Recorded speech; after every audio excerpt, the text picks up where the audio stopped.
Jangan tepuk tangan. Bismillahirrahmanirrahim. Assalamualaikum warahmatullahi wabarakatuh.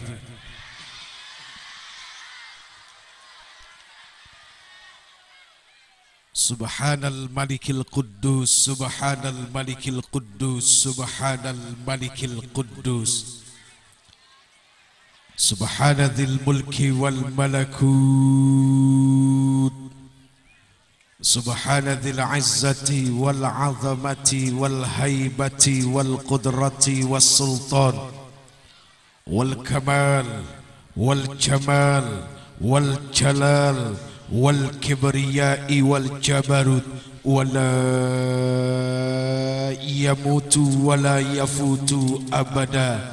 Subuhun kudusur Rabbuna wa Rabbul malaikati war ruh.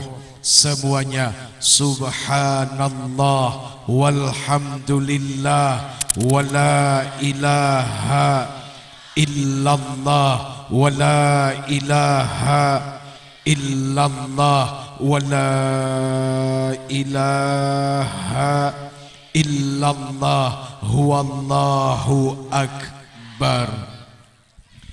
Allahumma salli wa sallim wa barik wa karrim ala hadha an-nabiyyil karim sayyidina wa habibina wa syafi'ina wa qurrati a'yunina wa maulana Muhammad. Diangkat kedua belah tangannya, salatan tukhrijuna biha min dhulumatil wahmi, amin. Wa tukrimuna binuril fahmi wa tudihu lana ma ashkala hatta yafhama innaka ta'lamu wa la na'lam innaka anta 'allamul ghuyub wa innaka ala kulli syai'in qadir wa ala alihi wa ashabihi ajma'in. Amma ba'd. Duduk. Ayo duduk.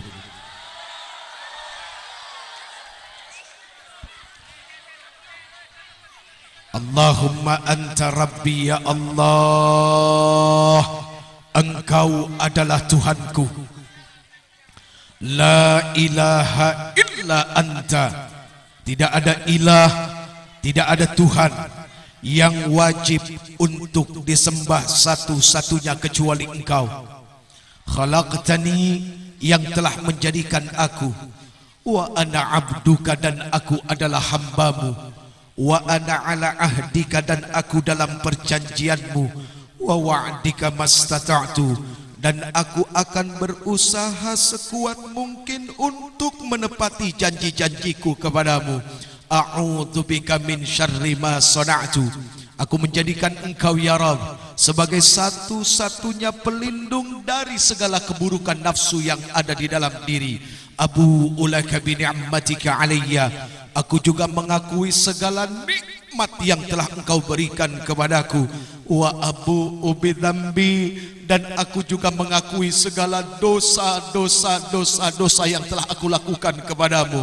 Faghfirli, maka ampunilah hamba ya Rabb. Faghfir lana, maka ampunilah kami ya Rabb. Fa innahu la yaghfirudz dzunuba illa anta, maka tidak ada yang bisa mengampuni dosa kecuali engkau saja. Allahumma antas salam semua, wa minkas salam, wa ilaika ya'udus salam. Fahayyina rabbana bis salam, wa adkhilnal jannata daras salam. Tabarakta rabbana wa ta'alaita ya dzal jalali wal ikram. Allahumma ja'alni minat tawwabina wa ja'alni minal. Allahumma kama hassanta khalqi fahassin. Amin amin amin ya rabbal. Hadirin yang insya Allah dimuliakan Allah, amin. Maaf lahir batin. Yang bicara ini tidak lebih baik dari yang mendengar. Ujai ulang sekali lagi. Yang bicara ini tidak lebih baik dari yang mendengar. Artinya adalah apa? Kita semua sama. Dari belakang sampai yang di depan semua sama. Punten bukan berarti yang di depan lebih mulia lalu yang di belakang tidak punya kemuliaan. Ini mah cuma masalah datangnya depanan sama belakangan, itu aja. Punten ya. Bahaya tuh ketika seseorang mengaku dirinya lebih mulia daripada yang lain. Meskipun pada kenyataannya dia adalah seorang tokoh. Kedudukannya jelas, jabatannya jelas, hartanya juga banyak.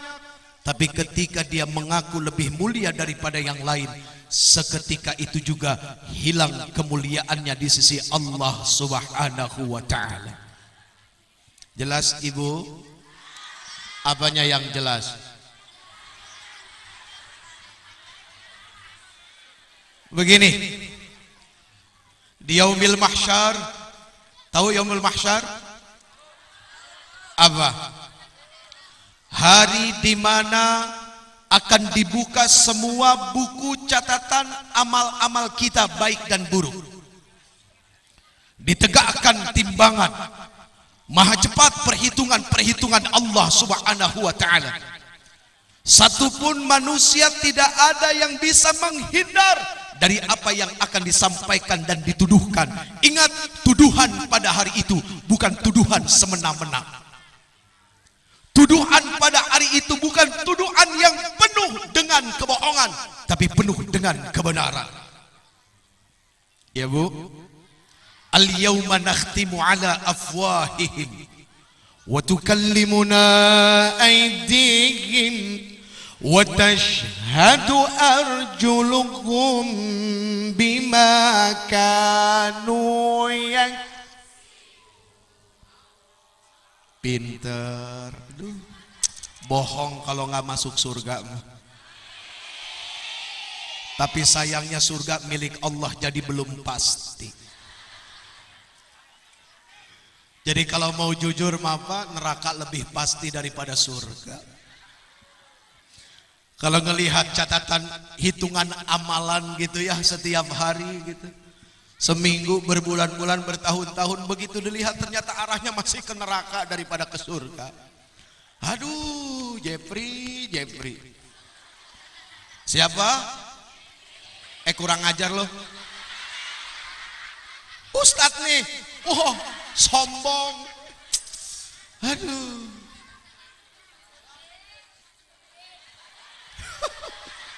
Dipoto. Padahal setiap hari kita dipotret sama malaikat ya.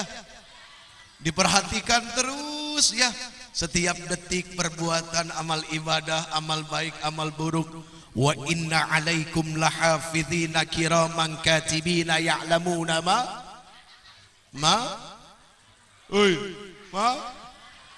wa inna alaikum lahafidhina kiraman katibin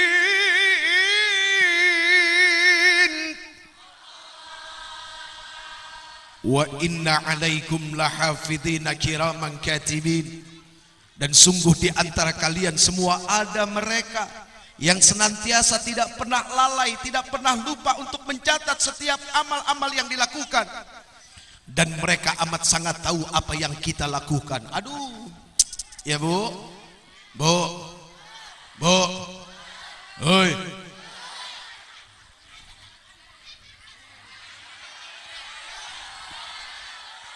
Kenapa dah jam-jam saya, ada urusannya apa? Toh Pak, hebatnya sebuah jam. Jam mah lebih hebat Pak ya. Mau jam baru, jam lama tetap ditengok. Sampai jam udah mati masih ditengok. Seminggu kemudian ditengok lagi, padahal udah tahu mati masih dilihat tuh jam. Ya kan Bu ya? Begitu punya istri baru ditengok, udah lama dapat yang baru lebih ditengok dari yang lama. Kesian ya.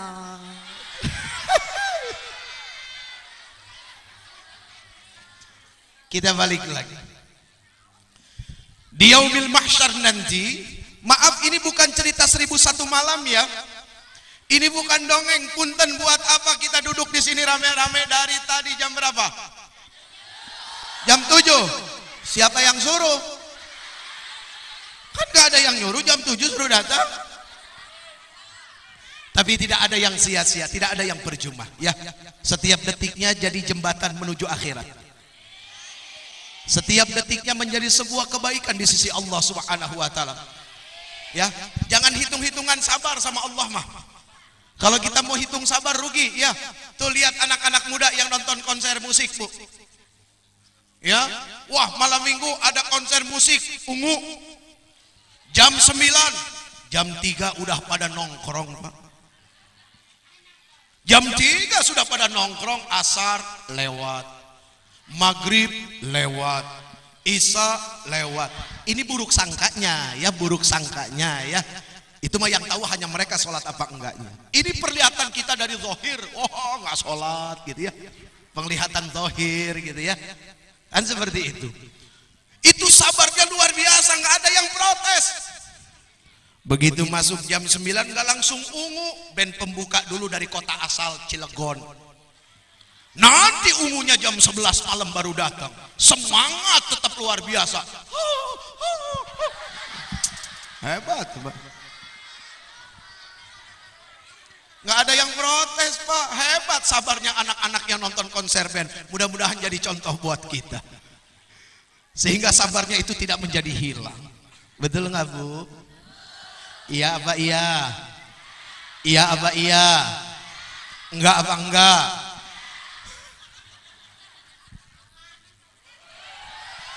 Eh. 5 menit lagi. Kan ada lagunya 5 menit lagi. Nanti di yaumil mahsyar, ingat sekali lagi, ini bukan dongeng. Ini bukan cerita 1001 malam. Dan punten, saya hanya menyampaikan firman Allah. Bukan firman Jeffrey. Si Jeffrey mah tidak punya firman ya. Yang saya sampaikan firman Allah, hadis Rasul. Jadi saya hanya seorang penyampai saja. Jadi kalau mau protes nanti ada yang nggak suka, mangga silahkan langsung kepada Allah dan Rasulnya saja. Ya Bu? Oke? Bagus. Di yaumil mahsyar, Allah Subhanahu wa ta'ala bertanya kepada para nabinya. Ini tentang ketawaduan tadi. Tentang merasa diri bukan siapa-siapa dan bukan apa-apa. Allah Rabbul Izzati, Allah Al-Haq Azza wa Jalla, Allah Jalla Jalaluh bertanya kepada Nabi Adam, wahai Adam, engkau siapa? Nabi Allah Adam menjawab, Safiyullah. Kemudian Allah Rabbul Izzati bertanya kepada Nabi Musa, wahai Musa, siapa engkau? Musa menjawab, Kalimullah. Kemudian ditanya kepada Nuh, Nuh engkau siapa? Nuh menjawab, Najiyullah. Kemudian Allah Subhanahu wa ta'ala bertanya kepada Ibrahim, Ibrahim engkau siapa? Ibrahim menjawab, Khalilullah. Kemudian Allah Rabbul Izzati bertanya kepada Ismail alaihissalam, Ismail menjawab, Zabihullah. Kemudian kepada Nabi Allah Isa alaihissalam ditanya, Isa engkau siapa? Ruhullah. Tapi begitu ditanya kepada baginda yang tercinta, Nabi besar Muhammad, wahai Muhammad, engkau siapa? Apa yang dijawab oleh Rasul sallallahu alaihi wasallam? Anal yatim, aku adalah yatim dari anak Abdullah bin Abdul Muttalib. Coba, itulah kelebihan Nabi kita. Apa kelebihannya? Kerendah hatian, ketawaduan. Padahal beliau penghulu daripada Nabi, kekasih Allah. Tapi begitu beliau ditanya, beliau tidak menjawab dengan jabatan dan kedudukannya, tapi beliau hanya mengenalkan status dirinya, saya adalah yatim anak Abdullah bin Abdul Muttalib. Misalnya si Jeffrey nih, sekarang kan dipanggil Ustadz ya. Nanti 10 tahun, 15 tahun kalau dia panjang umur dan masih istiqomah, begitu ketemu orang ditanya, siapa? Langsung, saya Kiai Haji Ustadz Jeffrey. Wah, panjang Pak gelarnya ya. Sementara Rasul begitu sangat rendah hatinya mengenalkan dirinya hanya anak yatim. Makanya malu kita sebagai umatnya tiba-tiba berani menyebutkan diri dengan gelarnya. Padahal gelar tidak akan menolong, justru akan membuat berat timbangan dan pertanyaan yang akan dihadirkan oleh Allah Subhanahu wa ta'ala. Kalau kita mau ngomong jujur Pak, jadi Jepri aja udah susahnya luar biasa. Jadi Jepri Bu, Jepri Jupri sama. Beda Fatah sama apa tuh? Ada Pak. Ya, Jepri sama Jupri. Kalau Jepri apa yang begini tuh? Bukan Fatah ya? Ya udahlah, pokoknya begitulah, ngertilah. Aduh ya Allah ya Karim. Jadi Jeffrey saja susahnya minta ampun. Apa yang dimaksud susah? Semua kita diamanatkan, dititipkan 7 anggota tubuh yang akan jadi pertanyaan luar biasa. Di kepala ada 3. Mata, telinga, mulut. Kemudian dari leher ke bawah ada 4. Tangan, kaki, perut.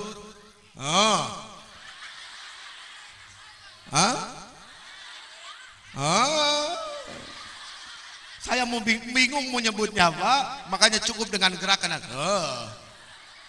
Ngerti kan? Bukan banyak bocah soalnya bingung ya ngomongnya ya.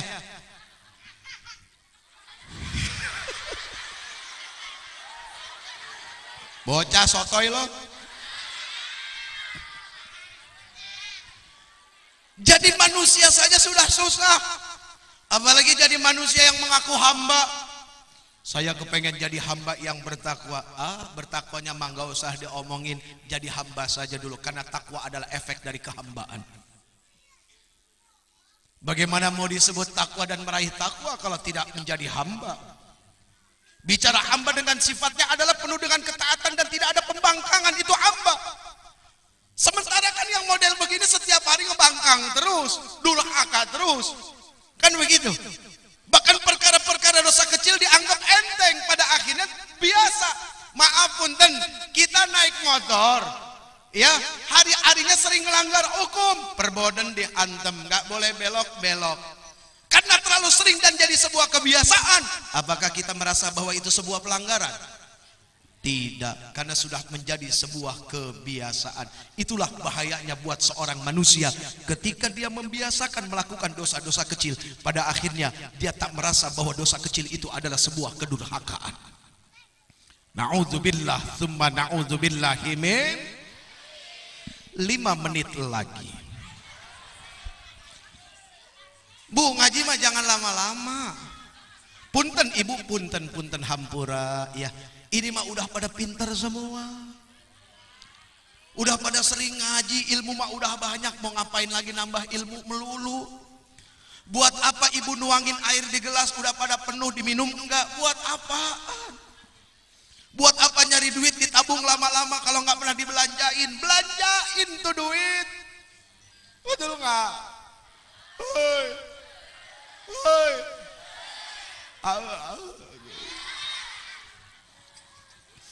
Ya Bu, maaf ya Pak, nggak dipanggil-panggil ya, ibu aja yang dipanggil. Kok ujek ibu melulu? Sesuai dengan amanah Rasul ya.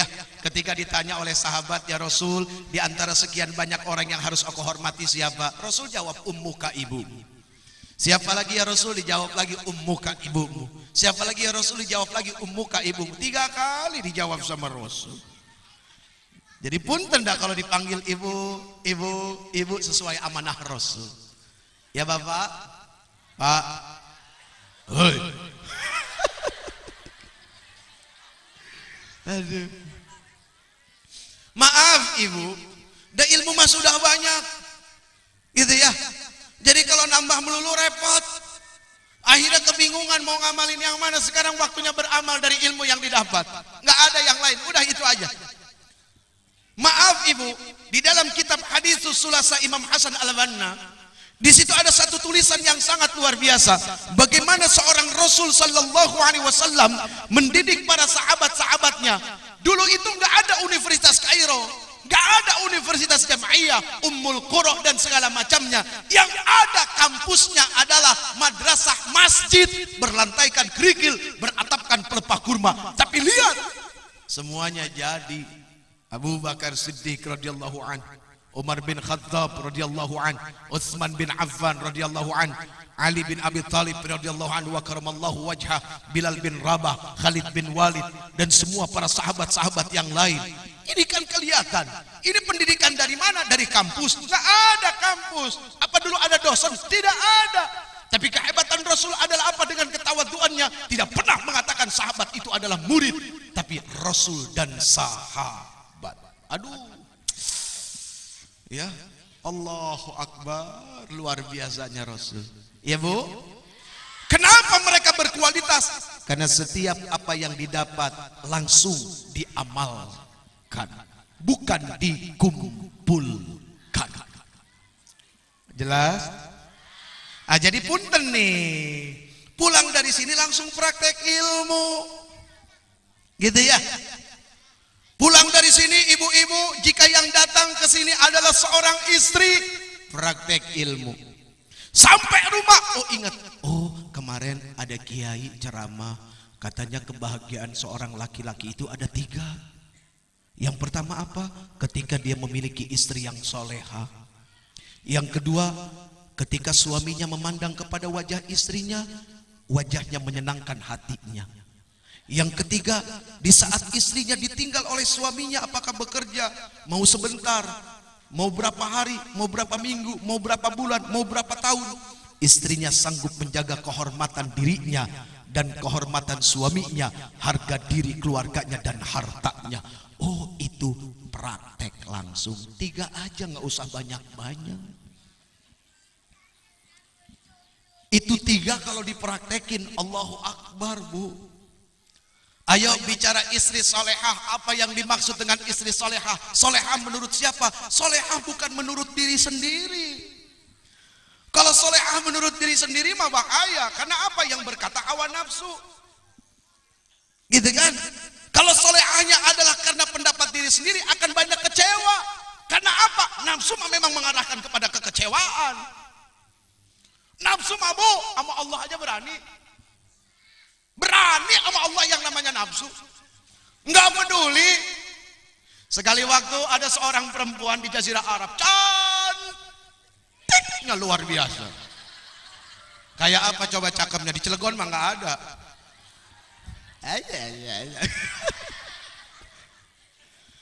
Itu perempuan cantik. Ini perempuan Pak terkenal sanggup dan mampu menaklukkan laki-laki.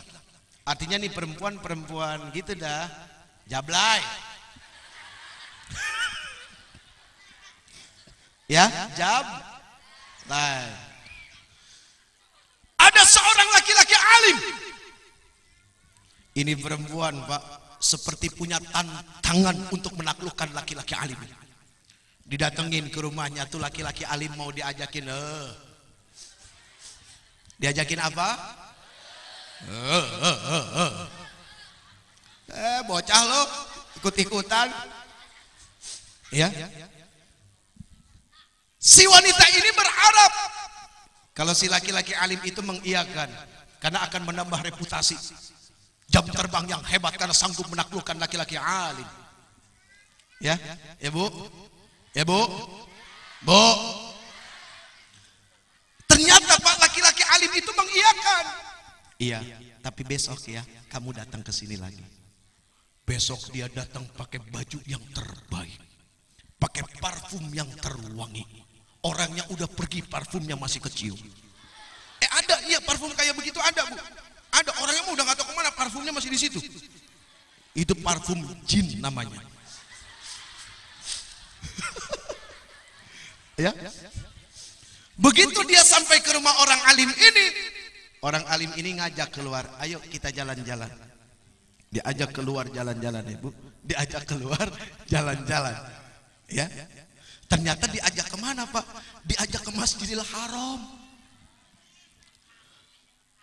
Iya kan? Enggak kerasa itu perempuan sampai depan pintu Ka'bah. Terus orang alim itu ngomong, Ayo kamu sekarang buka baju telanjang, kamu tidur di sini. Kaget, hah? Kok di sini? Iya. Apa bedanya di tempat sepi dengan di tempat ramai? Allah tetap tahu. Itu sindiran yang sangat halus namun memukul hati dan bisa merubah seseorang tanpa membuat orang itu terhina dan merasa dihinakan. Akhirnya asbab itu perempuan besok tobat menjadi wanita yang salehah. Coba, solehahnya menurut siapa? Menurut Al-Quran, bukan menurut hawa nafsunya. Kalau solehah menurut hawa nafsunya akan banyak kekecewaan. Ketika apa? Menemukan suaminya tidak menjadi suami yang soleh. Wanita yang solehah menurut hawa nafsunya, ketika dia menemukan satu sikap dari suaminya yang tidak soleh, dia akan banyak curhat sama manusia ketimbang sama Tuhannya. Mulutnya ember, seember-embernya. Iya, dia curhat ke teman-temannya, ke siapa dia curhat, dia ember luar biasa. Allahu Akbar. Ya Bu, tuh sampai keluar perkataan apa? Gue kurang apa sih sama laki gue? Perasaan segala-galanya gue udah lakuin deh. Gue ini udah solehah banget, tahu nggak sih?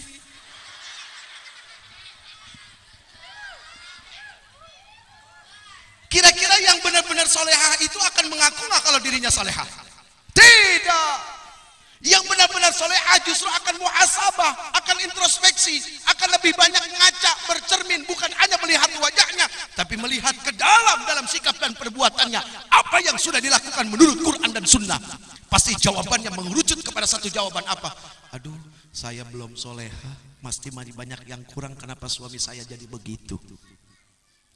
Tuh Bu,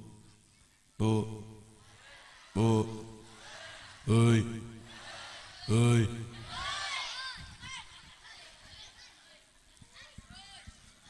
Yang kedua, yang menyenangkan laki-laki yang kedua adalah apa? Di saat suaminya memandang kepada wajah istrinya, wajahnya menyenangkan hatinya. Apa maksudnya? Itu wajah selalu bahagia bukan cuma di saat punya duit banyak.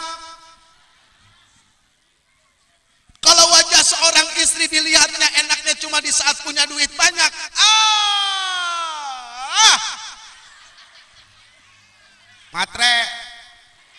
Matre berapa? Yang 6.000 apa yang berapa?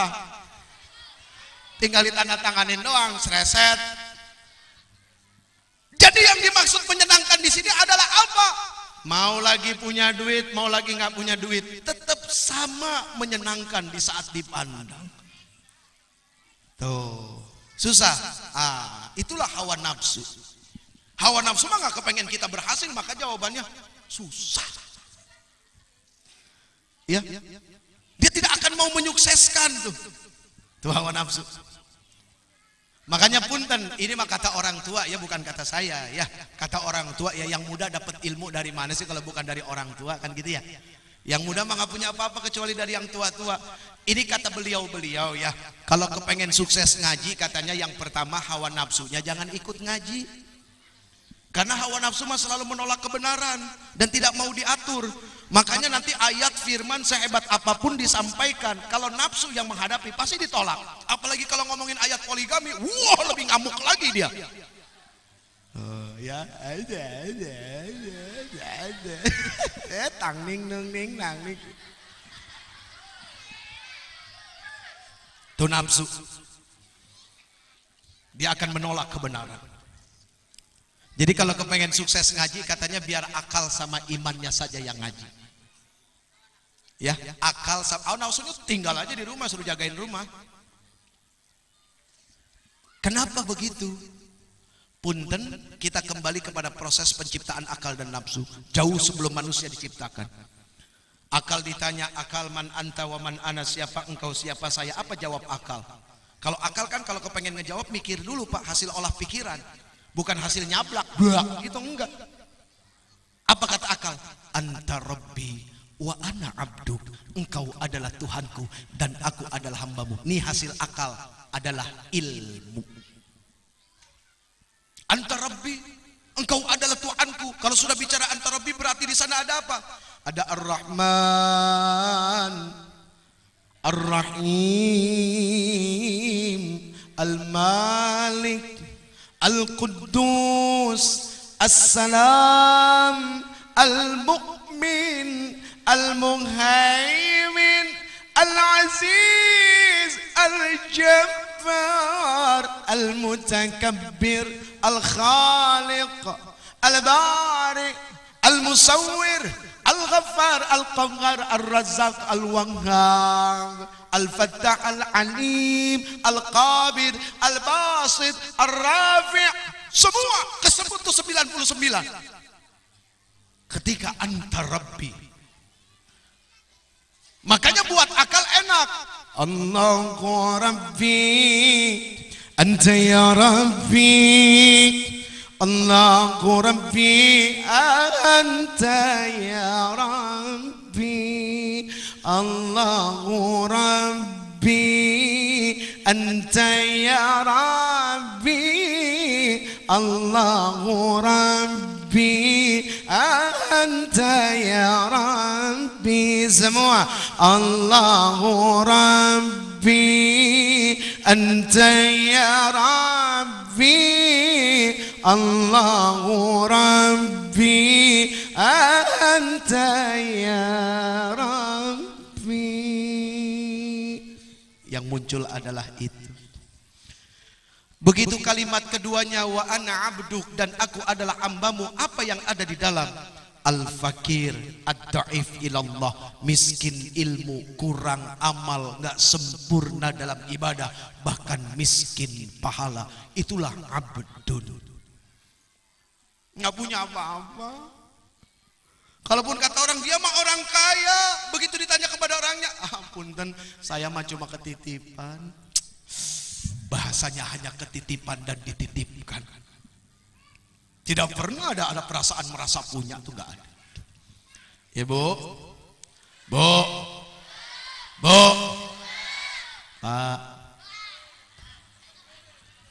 Tapi begitu nafsu yang ditanya, man anta wa man ana, siapa kamu, siapa saya, kata Allah kepada nafsu. Nafsu bilang apa? Anta, ana. Lu, gua, tuh nafsu. Ya Pak, nafsu mah begitu, berani dia, gitu kan, merasa dirinya terpisah dari Tuhan. Bahkan kalau perlu dia jadi Tuhan, makanya banyak orang menjadi budak nafsu, nafsu menjadi Tuhan dalam kehidupannya. Nah, ini yang bahaya. Ya, jadi pulang dari sini langsung praktek ilmu, ya Bu. Yang pertama istri yang salehah, yang kedua yang menyenangkan di saat dipandang. Apa maksudnya? Mau lagi punya duit, mau lagi nggak punya duit, wajahnya tetap menyenangkan. Suaminya kerja, sekali waktu suaminya dipecat gitu ya, wajahnya tetap sama memberikan semangat kepada suaminya. Nggak berhenti, terus nyemangatin suami dengan wajahnya. Kapan wajahnya bermuram durja? Di saat suaminya tidak ada. Bukan munafik, tapi itu semua dihadapkan kepada Allah. Di dalam suhuf Musa, ya, ketika seseorang mengadukan semua persoalan-persoalan kesulitan hidupnya kepada manusia, berarti sama artinya dia mengadukan Allah kepada manusia. Bahayanya apa? Lebih bahaya daripada merubuhkan Ka'bah. Allahu Akbar, na'udzubillahi min dzalik. Coba. Seolah-olah bagaimana ya, kok Allah diaduin? Allah diaduin. Ayah Allah. Allah payah. Aduh, astagfirullahal. Tapi ketika dia bersabar, kemudian dia berucap, Allahul kafi, Rabbunal kafi, qasadnal kafi, wajadnal kafi, likulli kafi, kafanal kafi, wa ni'mal kafi, alhamdulillah, hasbunallah, hasbunallah wa ni'mal wakil, ni'mal maula wa ni'man nasir, wa kafallahu mu'minina al-qital. Allahul kafi. Ya Bu, ya Bu. Jadi wajah ini yang sendu dihadapkan ke Allah, bukan dimunculin ke suaminya. Takut kalau dimunculin ke suaminya, suaminya makin stres. Tapi ke Allah, dia berucap Allahul kafi. Bahkan dia berucap, Maulana ya Maulana, ya sami' du'aana, bihurmat Nabi Muhammad, istajib du'aana. Maulana ya Maulana, ya sami' du'aana, bihurmat Nabi Muhammad, istajib du'aana. Itu ngadunya ke Allah. Maulana ya Maulana, mewek ke Allah. Gitu suaminya datang, gimana istri? Oh, alhamdulillah baik semuanya. Allah, aduh ya Bu, Bu.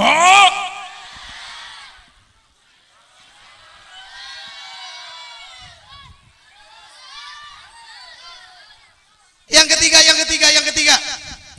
Yang keberapa? Yang pertama istri yang kedua, yang ketiga, di saat suaminya pergi mau sebentar, mau lama, sang istri tetap istiqomah menjaga kehormatan dirinya dan suaminya. Awas, hati-hati, zaman sekarang istri orang lebih enak daripada istri sendiri. Sudah pernah nyoba belum, Pak?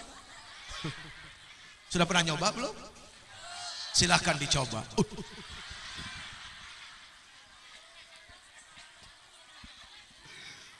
Pengalaman enak aja loh. Ya, hati-hati. Makanya kalau kepengen curhat, hati-hati. Curhatlah kepada yang bisa memberikan nasihat. Ya, bukan yang malah bikin hidup makin berat. Itu pentingnya. Ya, oke. Nah, ketika ini sudah dilaksanakan, dijalankan, maka insya Allah yang ketiga ini akan jadi penolong yang hebat dalam kehidupan, dalam situasi apapun dan kondisi apapun. Tuh. Sekarang bagaimana? Seandainya yang datang ke sini adalah seorang suami, pulang praktek jadi suami ideal. Siapakah suami ideal? Punten, bukan berarti saya sudah ideal, Kang. Bukan ya, belum. Ini juga belum, baru ngomongnya doang, baru teori. Siapakah suami ideal? Satu, suami yang jujur. Ini kayaknya emosi banget ngomongnya, Bu. Biasa aja kalau. Bilang, Bu, Ustadz jangan lebay deh. Tenang, sebentar lagi kita lebayan. Ya. Suami jujur. Apa suami jujur? Jujur dengan keadaan dirinya, enggak gengsi.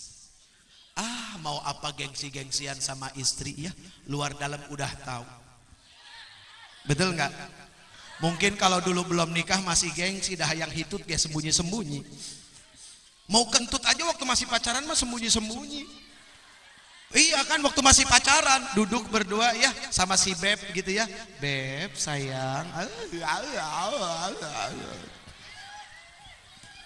Duduk gitu ya sama kekasih gitu kan, duduk berdua. Padahal perut mah nggak berekbek, Pak. Berekbek. Itu muka sampai pucat, keluar keringet segede-gede popcorn. Bukan segede-gede jagung lagi, udah meletak. Saking ngabrak-bek itu perut udah gak nahan. Ceweknya nanya, Kang kenapa? Enggak apa-apa. Disembunyiin gengsi, malu. Padahal pengen ngabaret bot itu. Ya. Tapi begitu udah nikah, udah hilang gengsi. Setahun 2 tahun mulai ada keterbukaan. Pagi prat, siang pret, malam prot. Istrinya jawab, ya kan, kalau perempuan mah kentutnya malu-malu ya, sesuai dengan karakter dan sifat seorang perempuan. Sampai Kang maaf ya, hebat perempuan mah ya, mau kentut aja malu tuh. Seharusnya dijaga tuh kemaluannya lebih hebat lagi ya. Nggak hanya cuma di saat kentut saja. Tuh. Ya Bu. Itulah suami ideal. Satu, suami jujur, dia jujur dengan keberadaan dirinya, nggak gengsi. Yang kedua, suami adil. Apa suami adil? Di saat dia menemukan kesalahan pada istrinya, dia tidak sewenang-wenang. Tidak semena-mena, tidak sewenang-wenang. Dia tidak zalim. Tapi dia mengambil hukum Quran untuk memperlakukan istrinya. Ketika istrinya dikhawatirkan nusyus dan terbukti nusyus durhaka, dinasehati. Kemudian dia minta maaf. Setelah minta maaf tidak diungkit lagi kesalahannya, karena sudah minta maaf, selesai. Ya Bu? Ya Bang? Bang? Bang? Bang Kotan? Ya. Begitu nusus lagi tingkatannya lebih tinggi dari yang kemarin, pisahin ranjang. Suaminya di Cilegon, istrinya di Gunung Galunggung. Persis di atas gunung biar meletus sekalian. Ketika istrinya minta maaf, dimaafkan, diperlakukan seperti biasa dan tidak diungkit-ungkit lagi kesalahan. Nusus lagi yang lebih hebat lagi tingkatannya. Ya sudah, lakukan satu perkara yang dibenci Allah namun halal. Selesai. Betul nggak? Jangan digantung. Digantung juga karunya tuh ya. Dicerai enggak tapi disiksa. Rasain gue nggak ceraiin, mampus lu ya. Waduh, bahaya. Ini kalau mau dipertahankan, lepas sekalian, jeger, selesai sudah. Ya, jadi suami adil itu adalah apa? Di saat dia marah, dia tetap bijak. Karena dia tidak zalim, dia melakukan segala sesuatu yang sesuai dengan hukum Quran.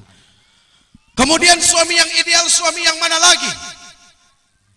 Yang pertama suami jujur, yang kedua suami adil, yang ketiga suami cerdas. Penting punya suami cerdas, Bu. Ya, artinya apa? Pandai mencari celah. Ya, cerdas di sini artinya pandai mencari celah dalam sikap yang positif, bukan negatif. Kalau suami cerdas kan enak, akhirnya anak-anak juga bisa meniru kecerdasannya. Iya kan?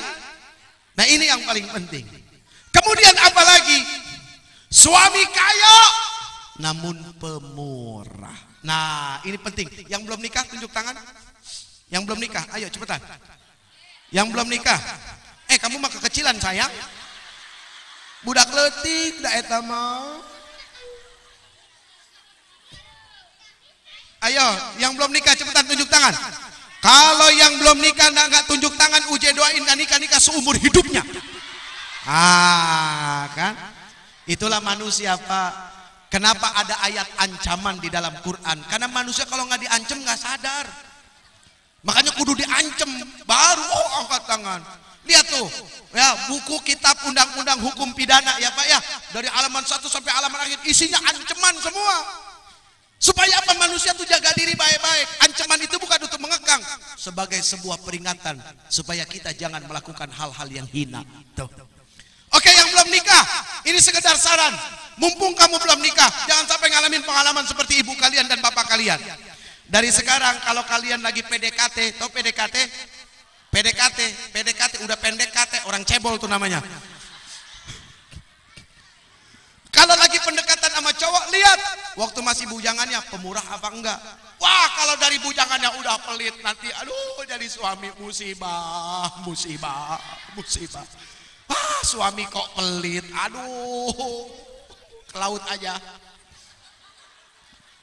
Iya benar enggak? Kalau jadi suami pelit bahaya, Bu. Di sini timbul masalah baru apa? Giliran ke orang tuanya ngasih gampang. Giliran ke orang tua kita pelit. Oh. Timbul masalah, akhirnya berantem lagi rumah tangga. Benar enggak? Disinilah pentingnya suami bijak. Gitu kan? Yang mana itu suami?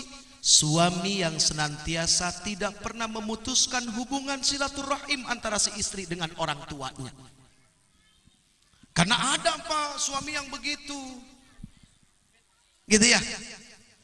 Urusannya apa? Ini kan walimatul khitan, kok ngomongnya ke sana? Ah, jangan bicara punya anak yang soleh kalau hubungan pernikahannya hancur berantakan. Kan semua ada pangkalnya. Pohon tumbuh punya buah bagus, daun bagus, batang bagus karena akarnya bagus. Kita jangan ngomongin buah bagus dulu kalau akarnya berantakan jelek. Ini kita lagi ngomongin akarnya sekarang. Nanti kalau akarnya beres, insya Allah tumbuh sendiri akan bagus ke bawahnya, ke segala-galanya nanti. Amin ya Rabbal. Amin ya Rabbal. Ah, jadi pentingnya suami gitu, ngingetin ke istri. Sayang, cakep, pintar. Oh. Udah telepon belum orang tua kamu? Diingetin. Udah bawain beras belum? Tanya, takut di rumahnya nggak ada beras.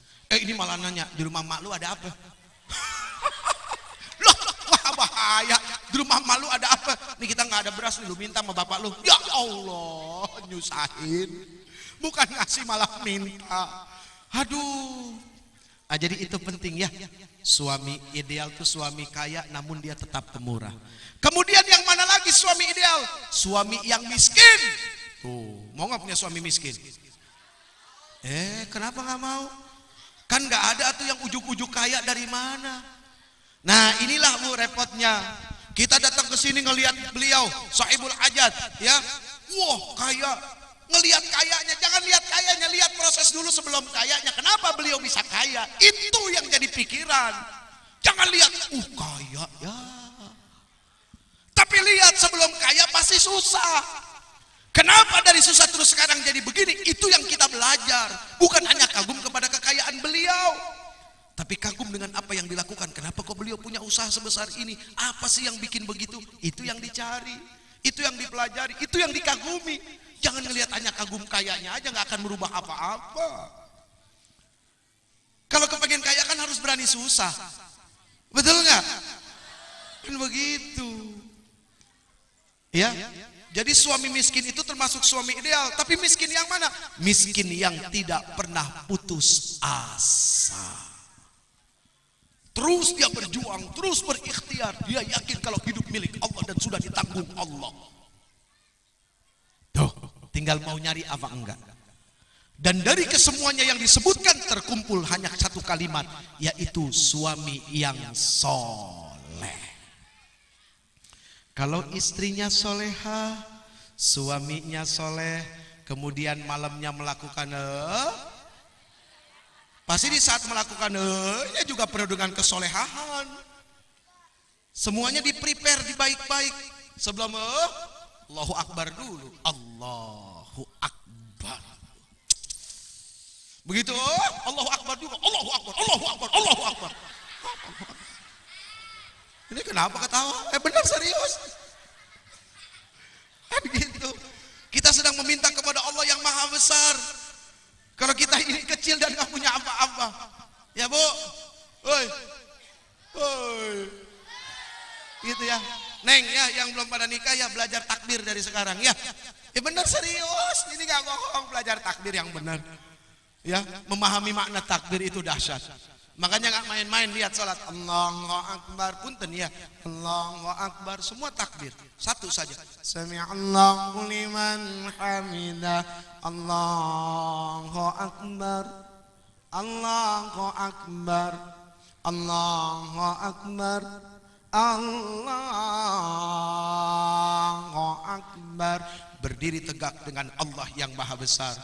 Kemudian setengah berdiri, setengah susah dengan Allahu Akbar. Benar-benar susah tetap dengan Allah yang maha besar. Kan begitu. Hakikat hidup ini kan gak bisa lepas dari Allah yang maha besar. Ketika ada orang datang, gue punya masalah besar. Wah, berarti melupakan dan meniadakan Allah yang maha besar. Ya, punya masalah besar, gak usah khawatir, ada Allah yang lebih besar. Ya, ya udah ngerti, beres, sudah sampai di sini saja. Mudah-mudahan ada manfaatnya. Udah pulang? Udah pulang, mau ngapain lagi? Udah beres, udah urusan. Aduh, ini ngomong-ngomong soal anak-anak. Bocah, Zaman gua dulu segede lu boro-boro pegang kamera. Sekarang mau pada pegang handphone. Coba. Zaman saya mah Bu, ya Allah ibu saya beli kamera, tuh kamera ditaruh di atas lemari. Biar saya kagak bisa ngambil. Belinya mahal. Sekarang mah enggak, lihat bocah-bocah pada wah. Halo, halo. Assalamualaikum.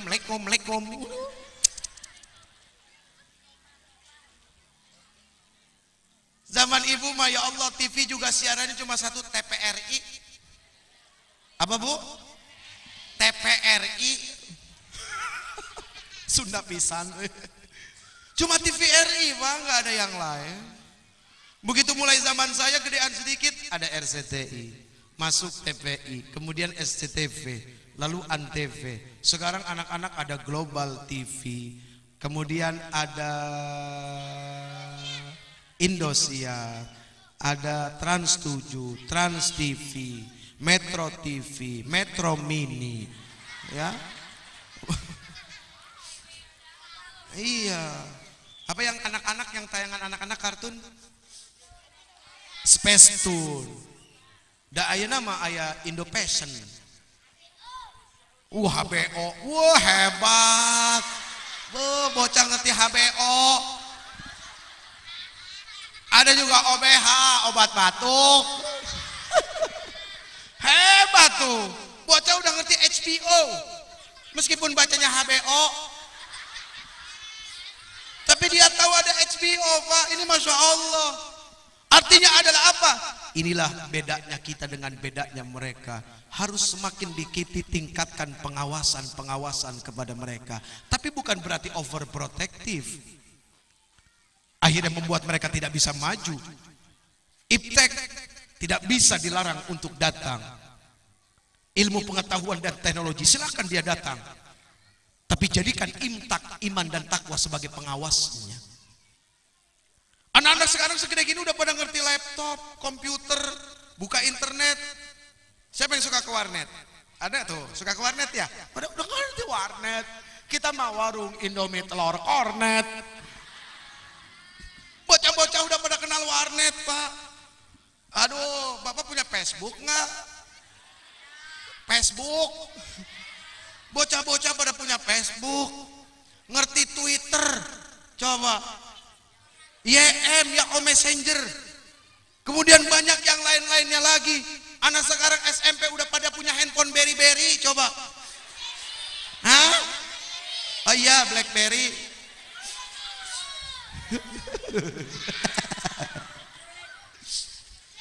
Itu handphone Berry yang bikin jari-jari pada bengkak.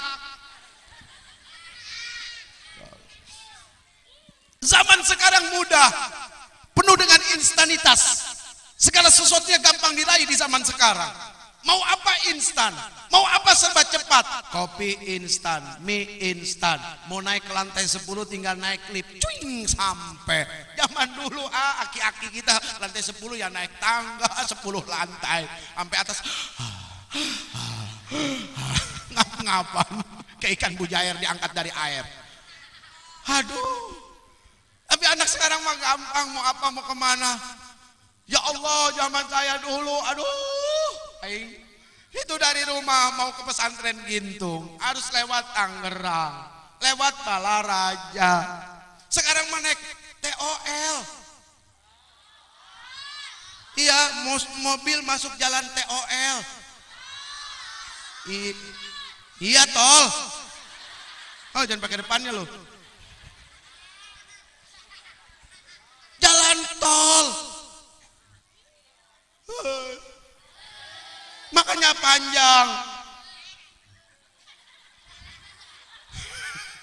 Coba kalau jalan lebar, nggak ngerti kan?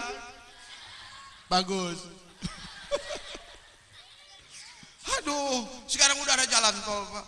Dulu mau ke Bandung 6 jam, 5 jam. Coba ya, lewat puncak macet. Sekarang mau lewat Cipularang selesai 3,5 jam dari Jakarta.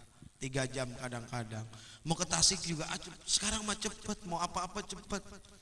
Aduh, bentar lagi nih ya, Merak Lampung bikin jembatan. Coba. selesai lagi, makin dekat saja segala sesuatunya. Itulah zaman. Harus bisa diterima. Jangan dilawan, karena hidup harus berkembang terus. Iya kan?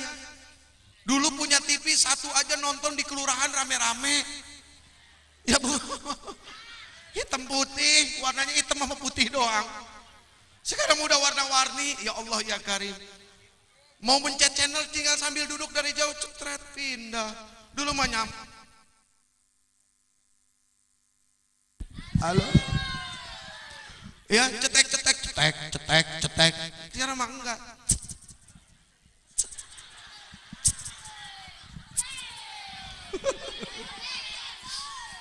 Gampang sekarang mah. Inilah zaman. Dan sekarang zaman keterbukaan. Dulu orang tua boleh gampang banget anak bikin salah, gelepok. Coba gelepok sekarang dilaporin, Pak. Keperlindungan anak. Bu apa bisa ditangkap. Beda zaman. Ya, beda zaman. Kan begitu. Berarti sekarang tinggal mencari solusi bagaimana mendidik anak yang baik. Awas ibu, TV bukan tidak baik, baik. Cuma bisa jadi tidak baik ketika anak tidak diatur jamnya untuk mereka menonton. Ya, tapi tetap berikan hak mereka untuk melihat informasi, melihat tayangan-tayangan yang bersifat anak-anak. Karena untuk membuat mereka tetap seperti anak-anak dan jangan sampai mereka dewasa sebelum waktunya. Bahaya kalau anak-anak dewasa sebelum waktunya. Bukannya nggak lucu kok, seorang anak dia bisa nyanyi. Sesungguhnya ku tak bisa hidup tanpa ada kamu. Aku gila seandainya kamu bisa mengulang kembali lagi. Cinta kita, ya benar. Terusin ayo. Takkan ku sia-siakan kamu.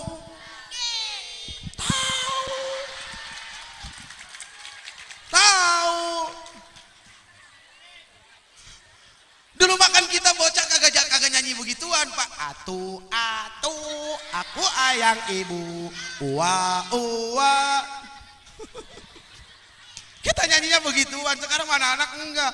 Mengapa hatiku cenut setiap ada kamu. Kan begitu nyanyinya. Bibirmu doer.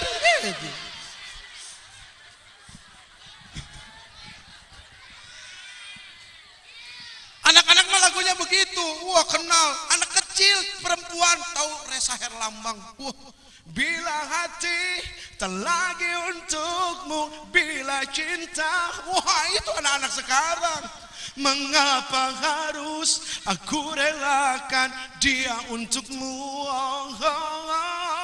Bila hati. Itu anak-anak begitu. Ya. Aduh. Jadi anak-anak sekarang tuh lebih kenal penyanyi daripada kori. Coba sok kori yang tadi siapa namanya? Ayo.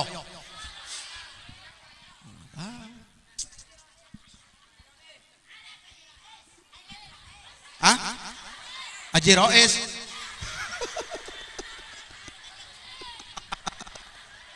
Haji Rois. Ibu. Ayo.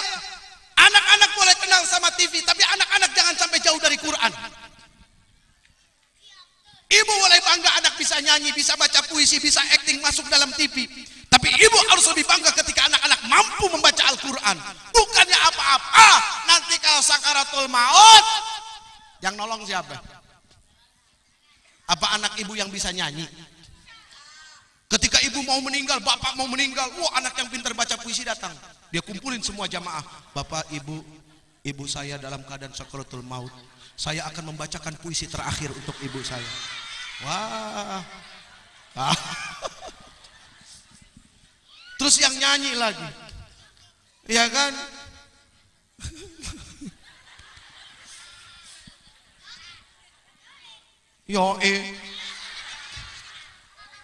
Nanti tuh anak bawa gitar, ibu lagi. Bapak lagi. Tuh anak bawa gitar nyanyi, Pak. Ini lagu terakhir. Kamu kok seperti hantu terus menghantui aku. Kamu bikin puling kepalaku. Lama-lama kau terus sakiti aku. Kamu gak bergelimangan harta. Kamu bukan putri raja. Kamu masa ibu lagi sakaratul maut digituin? Kamu keterlaluan. Kamu punya simpanan. Bukan maafin aku. I'm sorry, say goodbye. Langsung orang tua. Wah, modar. Kan bukan begitu. Di saat sakaratul maut yang terbaik apa? Anak datang bawa Quran. Wajahnya basah. Hatinya menerima kepada Allah. Dia baca apa? Bismillahirrahmanirrahim. Yasin wal Qur'anil Hakim. Innaka laminal ala sirat tanzilal aziz litudhira qauman ma. Hebat tuh. Udah bisa tuh ya, besok yasinin ya emaknya ya. Apa mau malam ini diyasinin sama anaknya? Ya kalau siap malam ini mau diyasinin mah enggak ya, silakan saja. Ya udah itu saja, mudah-mudahan ada manfaatnya. Adik-adik sayang, jangan ngelawan orang tua ya. Karena nggak ada orang sukses dari ngelawan orang tua, nggak ada ya. Oke? Yoi, mantap, mantap bro. Al-Fatihah. A'udzu billahi minasy syaithanir rajim. Bismillahirrahmanirrahim. Alhamdulillahi rabbil alamin. Ar-Rahmanir Rahim. Maliki yaumiddin. Iyyaka na'budu wa iyyaka nasta'in. Ihdinas siratal mustaqim. Siratal ladzina an'amta 'alaihim ghairil maghdubi 'alaihim waladdallin.